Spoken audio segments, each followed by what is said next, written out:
మీ business ఏదైనా మీ ఊర్లో promotion చేయాలంటే అది సుమన్ టీవీతోనే సాధ్యం. ఇప్పుడే సంప్రదించండి. చుట్టుమెట్ట అటవీ గ్రామాన్ని దయ్యాలు ఎందుకు భయపడుతున్నాయి? ఇక్కడ ప్రజలు ఎందుకు వింతగా ప్రవర్తిస్తూ చనిపోతున్నారు? ఇది అసలు ఈ విలేజ్లో ఏం జరుగుతుందో తెలుసుకునే ప్రయత్నమే. పాడేరు నుంచి మనం అల్లూరి జిల్లా 20 కిలోమీటర్ల దూరంలో ఉన్నాం. ఒక్కసారి చూడొచ్చు, పూర్తిగా జిల్లా వైద్య శాఖ అధికారులు కూడా అలర్ట్ అయ్యారు. ఈ గ్రామాన్ని దయ్యాలు ఎందుకు చంపేస్తున్నాయి, అసలు దయ్యాలేంటి?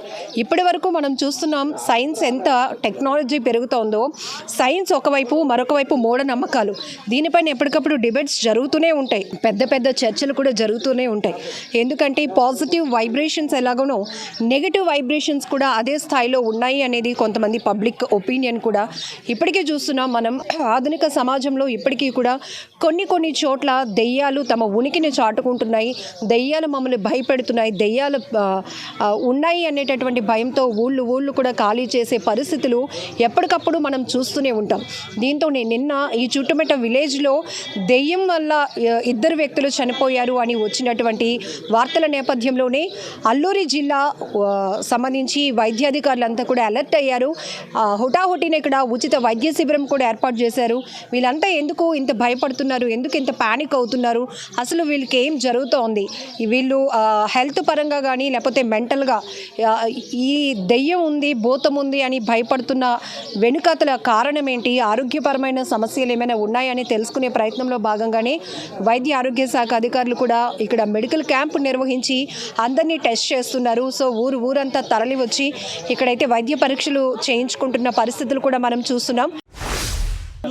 మామిడి పండుకి కొండకి వెళ్ళాం మేడం. వెళ్ళిన తర్వాత వెళ్ళారు, 3 వెళ్ళాం సార్. దగ్గరే ఉంది కదా కొండ.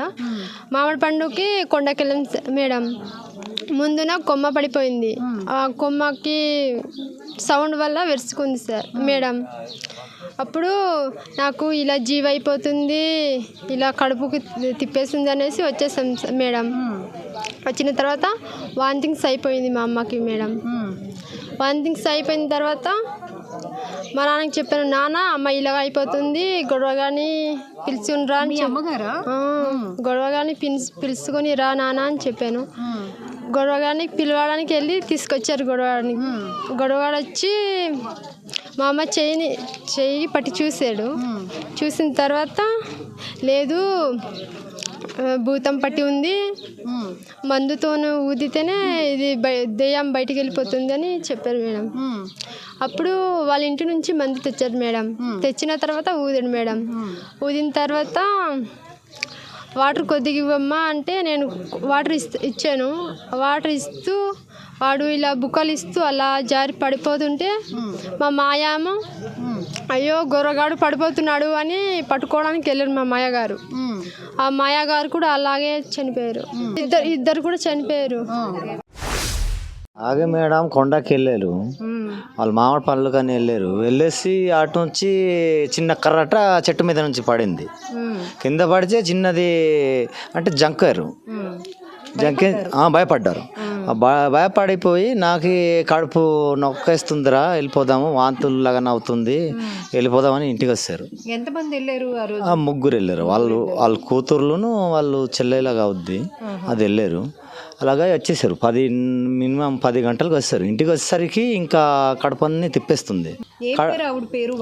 అన్యసమ్మ అది ఉంటుంది, ఒక 38 అంత ఉంటుంది.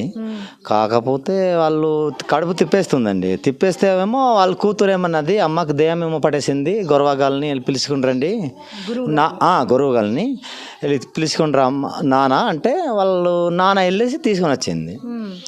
తీసుకువచ్చేసి ఆ గొరవగాలేమో చేతి పట్టి చూసుకొని లేదురా దెయ్యము పట్టేసింది, దీనికి ఏదైనా చేయాలా అన్నాడు. ఆ బుగ్గితోని మంతరించి చిన్నది ఊదిరు, ఇంకా పోలేదు. అలా ఊదిరండి. ఊదేసి గొరవగాలు పడిపోతుండగా బామర్ది పట్టుకో అనుకొని వాళ్ళు తమ్ముడు గురువుగారే పడిపోయారు. గురువుగారు పడుతుంటే ఇప్పుడు అమ్మాయి భూతం పట్టింది కదా మేడం, వాళ్ళ అమ్మాయి వాళ్ళు తమ్ముడు ఆ టైం అంటే వచ్చేసి ఆ టైంలో వచ్చి ఉండేరు. వచ్చేసరికి బామర్ది పట్టుకో, మా గురువుగారు పడిపోతుంది దేనికన్నా అనేసరికి వాడు వెళ్ళి పట్టుకున్నాడు. వాడు కూడా అలాగే కోలిపోయి పడిపోయారు. ఇద్దరంతా పడిపోయి అక్కడ అండి, కానీ మినిమము ఈ 10 నిమిషాలు కూడా కాలేదు, ఇంకా చచ్చిపోయారు. అది దెయ్యం అనేది నమ్ముతున్నాం కూడా మేము. ఎందుకు నమ్ముతారు అంటే మీరు అడవి బిడ్డలు కదా, అడవి తల్లిని నమ్ముకొని ఉంటారు కదా, మళ్ళీ ఇక్కడ దెయ్యం భూతాలని నమ్మవలసిన పరిస్థితి ఎందుకు వస్తుంది? మేడం అలాగే మేడం, ఏం చేస్తాము, అది మన ఏజెన్సీ సంప్రదాయం, భూతం పట్టిందని చేస్తాం మేడం, పోద్ది నమ్ముతున్నాము. మామూలుగా డాక్టర్ల వైద్యం కన్నా భూత వైద్యాలు అవి మీకు నమ్ముతారు. ఇప్పుడు మేడం ఇటు డాక్టర్ దగ్గర చూసుకుంటాం, ఇటు వైద్యం దగ్గర చేసుకుంటాం. మేము ఏటు బాగా అవుతే అటు వెళ్తాం, ఇటు ఉంటాం అటు ఉంటాం మేడం. మేము ఒక్క దగ్గర డాక్టర్ కానీ తర్వాత ఈ భూతం దగ్గరే మనం నాటు వ్యాధుల దగ్గరే ఉన్నాం.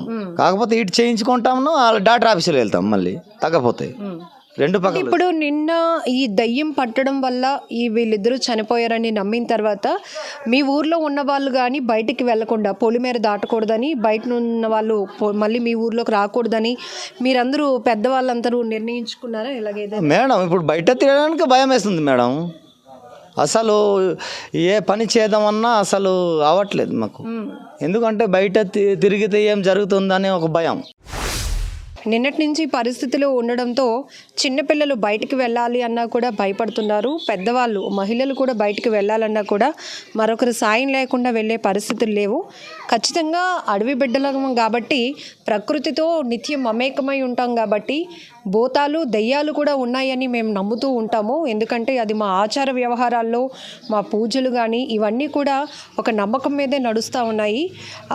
ఎందుకంటే వీళ్ళంతా చెప్తున్నారు, ఒకవేళ వాళ్ళు ఏదైనా జబ్బు చేసి ఇలా ప్రవర్తిస్తున్నారు అని ఆలోచించే టైం కూడా లేకుండా ఒకే రోజు ఒక 10 నిమిషాల వ్యవధిలోనే వాళ్ళు అలా వింతగా ప్రవర్తించి చనిపోవడం అనేది ఖచ్చితంగా ఇది ఒక దయ్యం పనే. ఆ దయ్యం పట్టే వాళ్ళు అలా వింతగా ప్రవర్తించారు.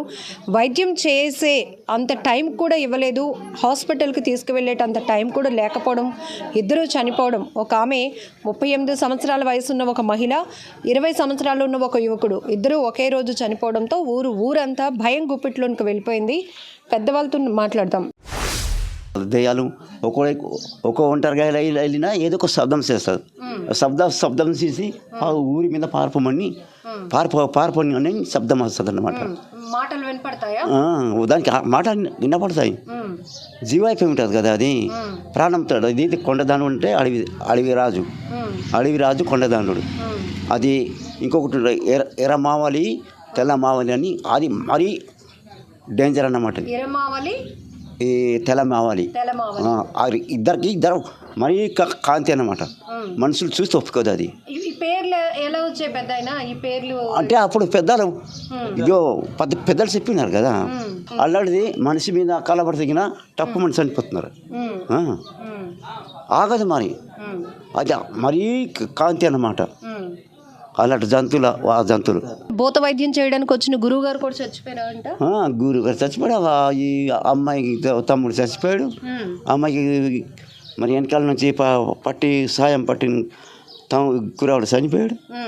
ఎలాగ జరిగింది. మీరు గ్రామ దేవతల్ని ఎక్కువగా అడవి తల్లికి పూజలు చేస్తూ ఉంటారు కదా, మామూలుగా మిగతా దేవుడు పటాలు అవి మీ ఇంట్లో చేస్తారు. ఇది మేము లేదు కానీ పీటీ జోళ్ళు చేస్తారు. పీటీ జోళ్ళు చేస్తూ ఉంటారు. కానీ పొలిమేరలో ఇలా దయ్యాలు భూతాలు ఉంటాయని ఇవన్నీ మీరు నమ్ముతారు? కింద మీద అయిపోతారు కదా, దయ్యం పట్టినారు, డోరు ఆట పాడిపో అయిపోంటారు. అప్పుడు తెలిసిన గురువు గారు ఇలా చేయి పట్టి చూస్తారు అనమాట. ఇలాగా పట్టి చూస్తారు, ఖచ్చితంగా పట్టి ఉన్నది అనేసి. ఇప్పుడు ఏదైనా నాకు బాగోలేదు అనుకోండి, డాక్టర్లు ఇలా చేయి పట్టుకొని చూసి అమ్మ నీకు జ్వరం వచ్చిందో వాంతులు వస్తున్నాయి అంటారు. ఇలా దయ్యం పట్టిన వాళ్ళకి భూత వైద్యులు అలా పట్టి చూస్తారు. అదే చెప్పేస్తారా వాళ్ళు? పట్టింది గురువు గారు చెప్పేస్తాడు. ఆధునిక సమాజానికి, ఆధునిక వైద్యానికి దూరంగా ఉండే అడవి గ్రామాల్లో ఎక్కువగా భూతాలు దయ్యాలు ఉన్నాయి. అవి మమ్మల్ని పాలిస్తున్నాయి, అవి మమ్మల్ని కమెంట్ చేస్తున్నాయి. వాటికి ఆగ్రహం వ్యక్తం వస్తే, అంటే అవి అగ్రెసివ్ అయితే గనక వాటికి ఏమైనా కోపం తెప్పించే పనులు లాంటివి జరిగితే ఖచ్చితంగా ఊర్ల మీద పడి మనుషులు ప్రాణాలు తీసేస్తాయి. ఇలాంటివన్నీ కూడా వీళ్ళు చాలా బలంగా నమ్ముతూ ఉంటారు. ఎందుకంటే సిటీ కల్చర్కి దూరం కావచ్చు. ఇప్పుడు మనం కొంతమందితో మాట్లాడించిన తర్వాత నేను ఇది చెప్తున్నాను.